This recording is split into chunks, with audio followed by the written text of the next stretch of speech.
New Hope TV, your encounter with God. Go with me to Isaiah 14 verse 12. How you are fallen from heaven, O Lucifer, son of the morning. देखिए यशायाह का 14वां अध्याय उसके बारे में वचन पढ़ेंगे। हे भोर के चमकने वाले तारे, लूसीफर, तू कैसे स्वर्ग से गिर पड़ा है। How you are cut down to the ground, you who weakened the nations. तू जो राष्ट्र को हरा देता था, तू अब कैसे कट कर जमीन पर गिराया गया है। For you have said in your heart, I will ascend into heaven. तू अपने मन में कहता तो था कि मैं स्वर्ग पर चढ़ूंगा। Now this heaven is the third heaven where Paul was caught up. और देखिए ये जो स्वर्ग जिसका यहाँ पे जिक्र हुआ है, ये वो तीसरा स्वर्ग है जिस पर पौलुस गए थे। The very throne room of God. परमेश्वर का वो सिंहासन का कक्ष। Now this is the first I will. Everyone say I will. और देखिए पहला है ये मैं करूंगा। The 5 I wills of Satan. Write it down. देखिए यहाँ पर शैतान ऐसी 5 चीजों को जो बोल रहा है मैं करूंगा। You know, it says I will ascend into heaven. मैं स्वर्ग पर चढ़ूंगा। Second, दूसरा, I will exalt my throne above the stars of God. Stars of God refers to the angels of God.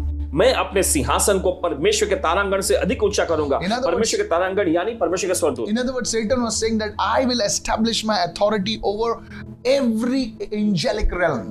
दूसरे शब्दों में शैतान यहाँ पर ऐसा कह रहा था कि मैं अपना अधिकार स्थापित करूंगा हर एक स्वर्गदूतों के आयाम के ऊपर। The third one. तीसरा, I will also sit on the mount of the congregation. और फिर ऐसा लिखा है कि मैं जो सभा के पर्वत पर भी विराजमान होऊंगा। This speaks about ruling over mankind. See his desire to rule over mankind. That's the desire of Satan. Come on. और देखिए यहाँ पर वो बता रहा है कि सारे इंसानी जाति पर वह शासन करेगा। देखिए किस तरह की लालसा बता। Verse 14, I will ascend above the heights of the clouds. The fourth one. 14वां देखिए, फिर मैं बादलों से भी ऊंचे ऊंचे स्थानों के ऊपर चढ़ूंगा। यह है चौथा। He's saying that I will be supreme. I will displace God himself. और वो कहता है कि मैं सबसे प्रधान बन जाऊंगा और मैं परमेश्वर को हटा दूंगा उस जगह से। Now read verse 14 and you will understand his desires. He says, I will be like the Most High. He says it at last. Come और on. देखिए आखिर में 14वें वचन में देखिए उसने जो कहा बहुत ही महत्वपूर्ण है, मैं परम प्रधान के समान हो जाऊंगा। The 5 I wills of Satan. शैतान के 5 मैं करूंगा। And yet God says, you shall be brought down to Sheol, to the lowest depths of the pit. Are you listening right now? लेकिन फिर भी देखिए परमेश्वर से कहता है मगर तू अधोलोक में उस गड्ढे की तह तक उतारा जाएगा। You see, Satan knows the power of worship. अब देखते हैं शैतान आराधना की सामर्थ को जानता है। Praise is something you give and do. स्तुति करना कुछ ऐसा है जो आप करते हैं और देते हैं। Worship is something you live and you are. Come on. आराधना कुछ ऐसा है जिसमें आप जीते हैं और आप होते हैं। Let me take it deeper. चलिए और थोड़ा गहराई में जाते There हैं। is power in praise. We all know that. और देखिए स्तुति करने में सामर्थ हम सब जानते हैं, But there is authority in worship. लेकिन आराधना करने में अधिकार है। You want to grow in authority आप अधिकार में in the बढ़ना realm चाहते of the spirit. आत्मा के आयाम में Begin to worship. आराधना करना शुरू करें। Come on. चलिए। Are you listening right? आप सुन रहे हैं इस वक्त? You become like what you worship. देखिए जिसकी आप आराधना करते हो आप उसी के जैसे बन जाते हैं। Jesus. Yeshu. Are you listening right now? आप सुन रहे हैं? Moses Musa on the mountain worshiping the Lord 40 days and 40 nights. पर्वत पे पहाड़ पर परमेश्वर की आराधना कर रहा था 40 दिन और 40 रात। His very face shone like the sun. और देखिए उसका पूरा चेहरा ही सूर्य जैसा चमकने लगा। You become like what you worship. देखिए जिसकी आप आराधना करते हैं आप उसी जैसा बनते हैं। Satan desires worship. This is why Satan desires worship so badly. और देखिए शैतान जो आराधना की लालसा करता है, इसी वजह से शैतान देखिए आराधना की इतनी ज्यादा लालसा करता है। Go with me to the book of Luke chapter 4. चलिए निकालेंगे लूका का 4था अध्याय। Pastor, what are you saying? I don't buy it 100%. Okay, let me show it to you now. चलिए आपको दिखाएं। पासवान जी जो आप कह रहे हैं ना पूरी तरह से मैं इसमें यकीन नहीं मानता हूं। देखिए चलो देखते हैं इस वक्त। Verses 5 through 8 right now. लूका का 4था अध्याय 5वें वचन से 8वें वचन। Jesus is on a 40-day fast. हम यहाँ देखते हैं प्रभु यीशु मसीह 40 दिन के उपवास सत्र में थे। Verse 5. 5वां वचन। Then the devil takes Jesus on a high mountain तब शैतान यीशु के एक ऊंचे पर्वत पर ले गया and shows him all the kingdoms of the world in a moment of time. I don't know how he did that. और देखिए और उसको पल भर में जगत के सारे राज्य दिखाए। पता नहीं कैसे They किया are on the होगा। mountain. देखिए वे पर्वत पे Have थे। you ever thought about this? क्या कभी आपने सोचा है? They are on the mountain. वे पर्वत पे थे, Jesus is here. यीशु वहां है Satan is here. और शैतान भी है। And quickly he shows all the kingdoms in a moment of time. और देखिए पल भर में ही पूरे जगत का राज्य उसे दिखा देता। He showed all the kingdoms. उसे सारे राज्य दिखाए। Jesus could not see it with, just like that. He had to show him all the kingdoms. Like that, और देखिए पल भर में सब कुछ। And the devil said to Jesus, और फिर उसके बाद शैतान ने यीशु से कहा, all this authority I give you. Authority. Told you. All this authority I will give you and their glory, for this has been delivered to me, and I will give it to whomever I wish. मैं यह सब अधिकार और इनकी महिमा तुझे दूंगा, क्योंकि वो मुझे सौंपा गया है और जिसे चाहता हूं उसी को दे देता हूं। You see, Adam lost that authority in the Garden of Eden. हम देखते हैं कि आदम ने अदन के वाटिका में उस अधिकार को गंवा दिया The था। title deed to the planet Earth, the dominion certificate, was lost in the Garden of Eden by Adam. और देखिए, इस धरती पर का जो प्रमाण पत्र, जो अधिकार, जो प्रबलता का जो स्तर, दर्जा जो था, आदम ने अदन की वाटिका में गंवा दिया था। Notice Jesus did not challenge the devil and say, no, you are a liar, you don't have any authority. Who gave it to you? He did not say anything like that. और देखिए, यहाँ पर यीशु ने शैतान को चुनौती देते हुए ऐसा नहीं कहा, नहीं तू झूठा है, तुझे ये सब अधिकार किसने दे दिया? He did not challenge, but watch what he said. देखिए, यीशु ने कोई चुनौती The नहीं दिया, devil लेकिन is telling Jesus, शैतान यीशु से कह रहा था, therefore, इसलिए if you worship me, अगर तुम मेरी आराधना करो, this authority will all be yours. तो ये अधिकार, ये सब कुछ तेरा हो जाएगा। He desired worship. उसने लालसा की, आराधना He की। desired worship from the Lord himself, Jesus himself. और देखिए, शैतान ने लालसा की कि प्रभु खुद उसकी आराधना करे, My यीशु आराधना goodness, करे। what a dirty creep this devil. कितना गंदा प्राणी है ये। And Jesus answered and said to the devil, come on. और फिर हम देखते हैं यीशु ने शैतान को उत्तर देते हुए कहा, For it is written, ऐसा लिखा है, you shall worship the Lord your God and him only you shall serve. तू प्रभु अपने परमेश्वर की आराधना करना और सिर्फ उसी की सेवा The करना। devil demanded worship from him, शैतान ने यीशु से आराधना की मांग की, but Jesus gave the worship only to the Lord. लेकिन His father. यीशु ने आराधना को सिर्फ अपने पिता को दिया। You see how much the devil desires worship, तो आप देख सकते हैं कि शैतान आराधना की कितनी लालसा करता my है। friend, मेरे दोस्तों, and what we must do. और हमें क्या करने की जरूरत है? Sometimes he will bring troubles and problems, but the root cause, maybe you are worshiping the Lord, and there are some people in your family that don't worship the Lord. There is a fight. What is the fight about? Worship. और देखिए, आप शायद हो सकते हैं कि आप मुसीबत में है या परेशानियों में है, और आपके घर के कुछ लोग जो है जो मानती नहीं है। और देखिए, किस बात पे मुख्य लड़ाई होती है? आराधना के बारे There में are riots. लड़ाई झगड़े हो I don't जाते want हैं। to mention now. उसके बारे में चर्चा नहीं What are the करना। riots about? किस बारे में होती है लड़ाई? Worship. Aradhana. I will show you something very powerful. In the end times, this thing is going to become more and more and more and more. In fact, wars and battles will be fought over this one thing, and that is worship. इसके बारे में चर्चा करेंगे कि अंत के समय में लड़ाइयों पर लड़ाइयां होती रहेंगी, जंग पर जंग छिड़ते रहेंगे, और एक खास मुद्दे पर ये सारी लड़ाइयां होंगी, वो है आराधना। Now this thing about Armenia and Azerbaijan, you know what is the root of it? Worship. और देखिए, ये लड़ाइयां और let's जंग not जो go there छिड़ती now, रहती है, let's इसके not बारे go में आप there. सुनेंगे। और ये अर्मेनिया और अजरबैजान It's के not- बारे में जो लड़ाइयों के बारे में जो चर्चा हो रही है, कि इसकी वजह से हुआ, आराधना की वजह से। Let me go to another point right चलिए now. जाते हैं दूसरे मुद्दे These पर। end times battles, wars will be fought over one issue, and that is worship. और इस अंत समय में एक खास मुद्दे पर जो लड़ाइयां होंगी, युद्ध होगा, वो है आराधना। People will be oppressed. लोगों को सताया जाएगा। Riots and wars and things, not because of anything, it's because of an underlying statement, underlying thing, worship. और देखिए, लोगों को सताया जाएगा, दंगा होगा, लड़ाइयां होंगी, जंग छिड़ेगा, ये सब एक मुख्य मुद्दे की वजह से, वो है आराधना। But the good news is, लेकिन अच्छी खबर the ये, Lord will lift us up before that. Hallelujah. उससे पहले Receive. प्रभु हमें ऊंचा उठा लेगा। Go to hallelujah. Revelation 13:15. चलिए निकाले प्रकाशित वाक्य का 13वां अध्याय। And he, that is the beast, speaking about the Antichrist, okay? और देखिए, उससे यानी कि जो मसीह विरोधी, He is given power to give breath to the image of the beast, so that the image of the beast will appear to speak and cause those who don't bow down to that image and worship that image, they shall be put to death. देखिए ऐसा लिखा है, उससे यानी उस मसीह विरोधी को उस पशु की मूर्ति में प्राण डालने का अधिकार दिया गया कि पशु की मूर्ति ऐसा दिखाई पड़े कि बोलने लगी है, और जितने लोग उस पशु की मूर्ति की आराधना न करें, उन्हें मरवा डाले। Now please understand this. ध्यान से- Antichrist will erect an image of himself, और देखिए, जो मसीह विरोधी जो है अपनी खुद की मूर्ति को बनाएगा, like Nebuchadnezzar did in the book of Daniel, नबूकदनेस्सर ने जैसे दानियल की पुस्तक में किया था। and he will tell all the people, come on, worship this image. और वो सभी लोगों से कहेगा कि अगर इस मूर्ति की आराधना करो, And if they don't worship, और अगर वे आराधना नहीं करते हैं, he will kill them. तो वो उन्हें मार डालेगा। Now, Nebuchadnezzar's image could not speak, देखिए, नबूकदनेस्सर की जो मूर्ति बनाई गई थी, वो बोलती नहीं थी, but this image will apparently speak. लेकिन ये मूर्ति जो है बोलती हुई दिखाई Now देगी। this will be a deception. Please listen अब carefully. ध्यान से सुनिए, ये एक प्रकार का भ्रम होगा। The devil does not have power to give life. देखिए शैतान में सामर्थ नहीं है जीवन देने की, So how will he do that? तो कैसे वो करेगा? It will be through artificial intelligence. It is a technology ये एक प्रकार की टेक्नोलॉजी that is कलाकृति होगा, developed today. जो कि आज बनाई जा रही है। It's a computer technology called artificial AI. It's called artificial intelligence. और देखिए AI जो कि कंप्यूटर के माध्यम से बनाई जाती है एक टेक्नोलॉजी Okay, है। let me just make it simple for you. चलिए बताते हैं। Do you know now you have cars? I've sat in this car when I was in Dubai.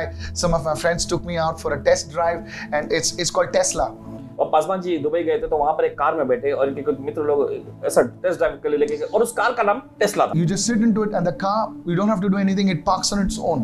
और देखिए जब आप बैठते हैं On its तो own.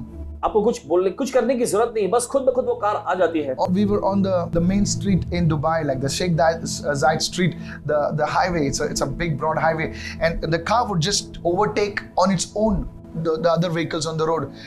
That's called artificial intelligence. It's not so big. It's a simple thing right now. और Dubai के एक मुख्य सड़क पर जब पासवान जी उस कार में थे Yes. तो देखिए वो कार खुद ब खुद दूसरी कार को पीछे करते हुए वो खुद आगे बढ़ती जा रही थी। देखिए ये बनाई गई एक ऐसी कला है There is more to it now. और भी ज्यादा इस पर होने वाली So है the बातें। enemy, that is the Antichrist, will use this technology to give life to an image, and that image will speak, that image will talk, and people will say, my goodness, this man has given life. It is a lie, it's a deception.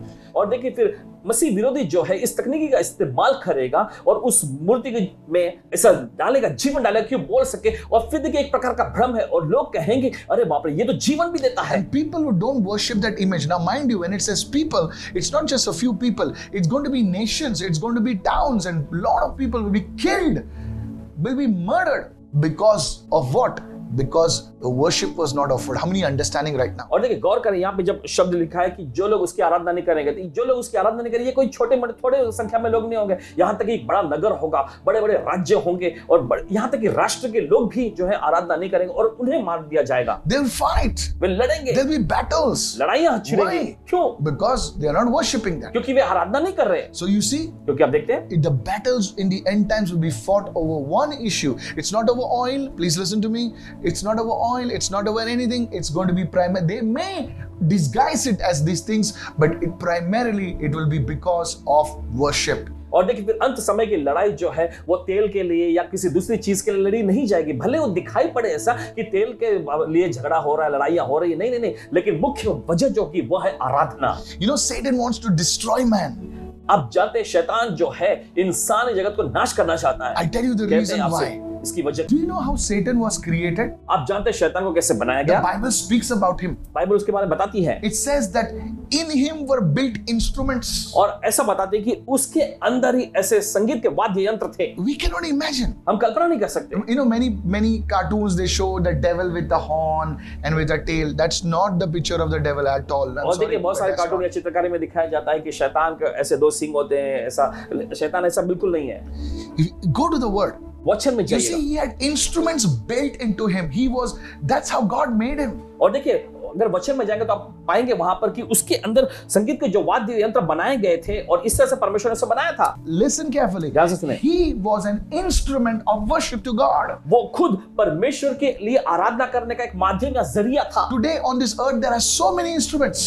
आज इस धरती पर बहुत सारे ऐसे वाद्य यंत्र I हैं। believe all these instruments. I don't know how. Like today in a keyboard, you have like thousands of instruments in one keyboard. और अगर आप एक कीबोर्ड देखें तो उसमें हजारों यंत्र मिल जाएंगे Come आपको। on. You say, how is it possible? Look at the keyboard. आप शायद पूछे कैसे संभव है, कीबोर्ड पे जाके एक नजर डालिएगा। You can have the flute, you can have the piano, you आप can एक have फ्लूट मिलेगा, all these पियानो instruments, मिलेगा। drums, everything. And that was built into the enemy, the devil, the Lucifer. And he would worship God with that instruments. और देखिए ये सब कुछ Lucifer यानी शैतान में डाला गया था। देखिए और उन सारे वाद्य यंत्रों के जरिए परमेश्वर की आराधना करता था। Pipes and this and that. I don't know how he looked like. But you see, he was an instrument of worship. लेकिन बाइबल ऐसे कहती है कि वो आराधना का एक वाद्य यंत्र यानी माध्यम था। In the New Testament, नए नियम में you and I become an instrument of worship. Come on. आप और मैं हम बन जाते हैं उस आराधना का जरिया। He was an instrument of worship. वो पहले था आराधना का माध्यम, He had authority over everything. उसके पास अधिकार था सब कुछ पर। After God, he was the guy. परमेश्वर के बाद वही मुख्य व्यक्ति था। Hello, after the Father, Son, and the Holy Spirit, he was the guy. और देखिए पिता पुत्र पवित्र आत्मा के बाद वही तो मुख्य व्यक्ति था। But instead of serving the Lord, he rebelled against God. लेकिन परमेश्वर की सेवा करने के बजाय उसने परमेश्वर के खिलाफ में विरोध किया, He lost it. वो सब कुछ गवा दिया। And now और अब God gave his position to us. परमेश्वर ने उसका स्थान और स्तर हमको दे दिया। Now are you understanding right अब आपको now? समझ में आ रहा है? You see, go to 1 Corinthians 6:19. और Wow. निकाले पहला कुरिन्थियों 6वां अध्याय 19वां वचन। See what it says. देखिए वचन क्या कहता Do है? you not know that your body, they're speaking to our body. Come on, touch your body. चलिए अपने शरीर को छुएं इस समय। Is the temple, the residence, the address of God. क्या तुम नहीं जानते कि तुम्हारी देह पवित्र आत्मा का मंदिर है, निवास स्थान है, परमेश्वर का पता है? You know, I remember when we were in small, when we used to go to Sunday school, our catechism teachers to tell us, where is God? And I was small. और आसमान जी को याद है जब छोटे थे और जब संडे स्कूल में जाया करते थे कैटेकिज्म के कक्षा के लिए, तो वहां पे जब जाकर पूछते थे, वहां टीचर पूछते थे कि परमेश्वर कहाँ है, तो बताते थे यहाँ है। God, inside. यहाँ अंदर। I did not know much. Come और on. ज्यादा कुछ कभी पता नहीं था। Maybe you need more than me, maybe. शायद आपको ज्यादा पता होगा। But you see, the Bible says the same thing. It says God dwells in us. लेकिन बाइबल भी देखिए यही बात बताती है कि परमेश्वर हमारे अंदर निवास We करता are the है। temple of the Holy Spirit. हम पवित्र आत्मा का मंदिर है। Now the Spirit of God is in us. और देखिए परमेश्वर का आत्मा हमारे अंदर है। We are an instrument of worship. हम आराधना का वो जरिया Your है। mouth, आपका मुंह, your hands, आपके हाथ, your feet. आपके पांव। Oh, come on, somebody. चलिए कोई Some तो people they don't raise hands. कुछ लोग अपने हाथ उठाते नहीं, They fold their hands. वे अपने हाथों ऐसे मोड़े Show रहते me हैं। where it says fold your hands and worship. चलिए दिखाए कि कहां पर लिखा हुआ है कि अपने हाथों ऐसे मोड़कर आराधना The करें। Bible, some people they put their hands at the back like PT exercise. और कुछ लोग तो अपने हाथों को ऐसे पीछे करते हैं जैसे कि पीटी का एक्सरसाइज चल रहा है। I don't know why they do that. पता नहीं क्यों ऐसा Maybe करते they are हैं। nervous. शायद हो सकता है और नर्वस हो। Listen, I'm not against anybody, but go to the Bible. The Bible says, lift up holy hands. Hey, देखिए हम hallelujah. किसके खिलाफ में नहीं है, लेकिन बाइबल ऐसा कहती है। बाइबल में अगर देखें तो बाइबल में लिखा है अपने पवित्र हाथों को उठाओ। Somebody say hallelujah. कोई कहे hallelujah. You know, some people they say in the New Testament there is no mention of musical instruments. Show me where it is. Hey. और देखिए कुछ लोग ऐसा विवाद करते हैं कि नए नियम में संगीत आराधना के लिए कोई वाद्य यंत्र की कहीं पर भी चर्चा नहीं। बताइए कहां पे So लिखा they है? don't use musical instruments in the worship. They just sing like that only. तो देखिए आराधना के दौरान वे किसी वाद्य यंत्र का इस्तेमाल नहीं करते, बस यूं ही गाते हैं। I'll show it to you. बताएंगे आप। Look at the Bible. Bible में देखिए When the prodigal son came to the father's house, जब उड़ाऊ पुत्र अपने पिता के घर लौट the आया, Bible says there was music and celebration. That's the father's house. Hey. और बाइबल ऐसा कहती है कि My वहां पर goodness. पिता के घर में जश्न मनाया जाने लगा, आनंद मनाया जाने लगा। There it is. वहां पर दर्ज है। Hallelujah. And look at the book of Revelation. प्रकाशित वाक्य की पुस्तक में देखें All types of instruments are there. सब प्रकार के वाद्य यंत्रों का जिक्र वहां So हुआ है। don't say there is no instruments in the New Testament. तो ऐसा मत बोलिएगा कि नए नियम में कोई भी वाद्य यंत्र नहीं The है। elder brother came, the Pharisaical brother came, और elder देखिए, brother of the prodigal son. उस उड़ाऊ पुत्र का बड़ा भाई आया And he hears the celebration और आकर वो संगीत और बाजे का जश्न का in आवाज the सुनता है father's house. पिता के घर में। Why is the celebration? और क्यों जश्न मनाया जा रहा Because है? this fellow who was dead in trespasses and sins, now he has been made alive in the presence of the Father. The same thing happened to us. My friend, please listen to me very, very carefully. Worship is in the Father's house. It's like a celebration. It's like an atmosphere of glory. Somebody needs to shout hallelujah. वो उड़ाऊ पुत्र यानी कि उसका भाई जो अपने अधर्म के कामों में मरा हुआ था, लेकिन अब परमेश्वर की उपस्थिति में जी उठकर आया हुआ है और इस वजह से वहां पर जश्न का माहौल था, वहां संगीत बाजे की धुन सुनाई जा रही थी। I want to tell all the young people, और सभी नौजवानों से कहना चाहते learn हैं an instrument. वाद्य यंत्र को सीखें, Sing for the glory of Prabhu God. की महिमा के लिए I गाएं। want to tell all the young at heart, don't sit like that, okay? सभी जो दिल के नौजवान हैं उन लोगों से भी कहना चाहते हैं बस यूं ही बैठे You know, मत once I रहिए। had gone to America, you know, husband ji एक बार some, अमेरिका in गए थे। some church where I was there, you know. कुछ किसी कलीसिया में गए थे, People don't sing.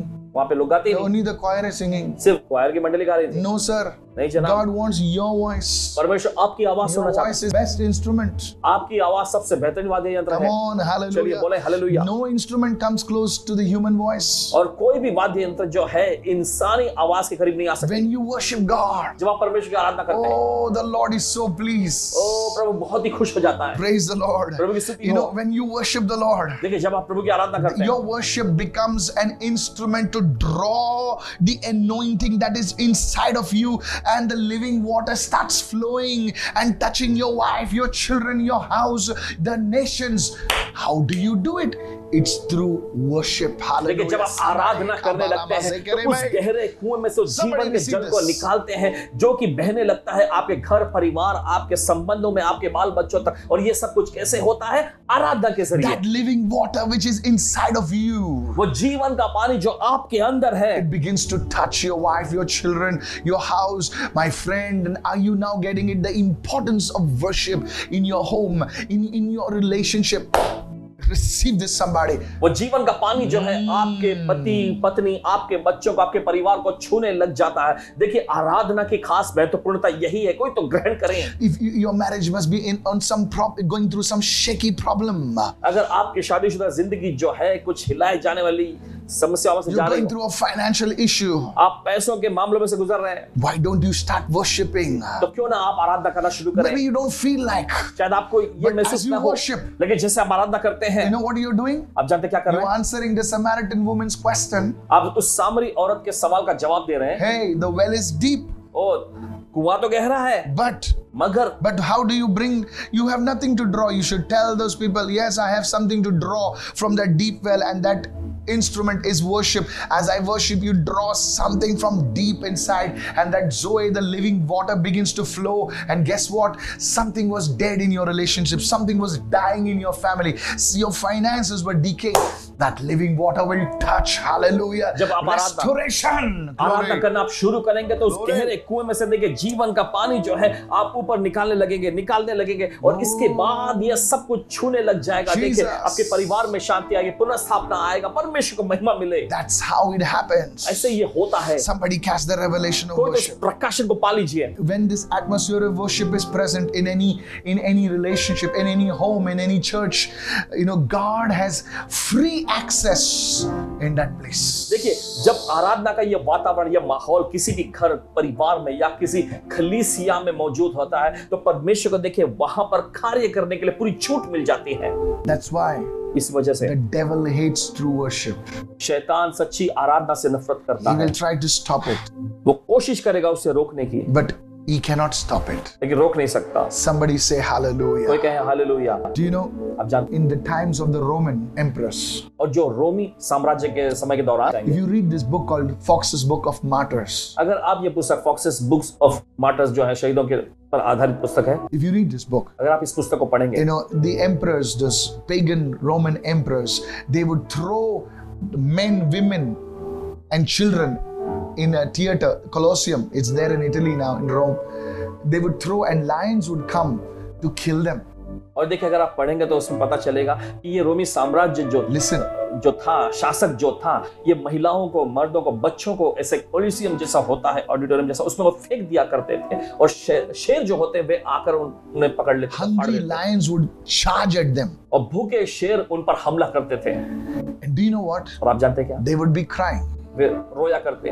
In that moment, उस पल में they would be worshipping. वे आराधना में लगे होते। Many died. कई सारे मर गए। But you know what आप happened? जानते क्या हुआ? The whole Rome turned Christian. पूरा का पूरा रोम जो है मसीह बन गया। That's the power of worship. यही तो सामर्थ्य है आराधना की। My friend, तो दोस्तों today God is speaking to you. आज परमेश्वर आपसे बात कर रहा है।